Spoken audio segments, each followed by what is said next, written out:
নমস্কার, আমি নাকতলা স্কুলের ছাত্র। বর্তমান যুগে প্রায়শই আমরা বিভিন্ন জায়গায় যেমন shopping mall, cinema hall, stadium, theatre, airport বিভিন্ন জায়গাতেই পার্কিং এর গোলযোগ বা সমস্যা দেখতে পাই। এর ফলে যেমন ট্রাফিক জ্যাম হয়, তেমনি মানুষের মূল্যবান সময়ও নষ্ট হয়। তাই আমার এই মডেলটি স্মার্ট পার্কিং সিস্টেম। এই সিস্টেমের মাধ্যমে আমরা গাড়ির ড্রাইভারদের জানিয়ে দিতে পারবো যে ওনারা কত নম্বর স্লটে গাড়ি রাখতে পারবেন, এবং যদি সবকটি স্লট পূর্ণ হয়ে যায় তাহলে আমরা গাড়ি ড্রাইভারদের সরাসরি জানিয়ে দিতে পারবো যে এখানে ওনারা কোনো গাড়ি রাখতে পারবেন না। এর ফলে তাদের যেমন সময় বাঁচবে, তেমনি তারা উপকৃতও হবেন। এবার দেখে নেওয়া যাক আমার এই মডেলটি।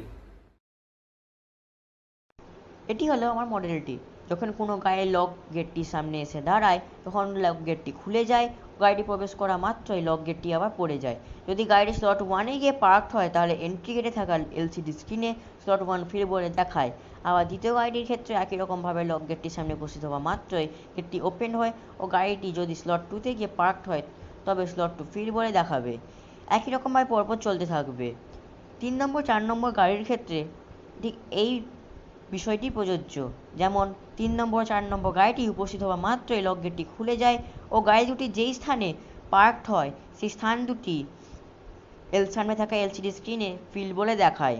এরপর প্রত্যেকটি স্লট যদি ফিল্ড হয়ে যায় এবং এরপরে যদি কোনো গাড়ি প্রবেশ করার চেষ্টা করে, তাহলে সামনে থাকা এলসিডি স্ক্রিনে পার্কিং ফুল বলে দেখাবে। এর দ্বারা গাড়ির ড্রাইভার বুঝে যাবেন যে এখানে সবকটি স্লটই ফিল্ড হয়ে গেছে।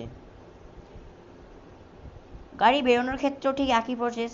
গাড়ি যেই স্লটে ছিল, গাড়ি বেরোনোর পর স্লটটি এমটি হয়ে যাবে এবং গাড়িটি বেরোনোর সময় লক গেটটির সামনে এলে লক গেটটি খুলে যাবে এবং গাড়িটি বের হয়ে যাওয়ার পর লক গেটটি আবার বন্ধ হয়ে যাবে।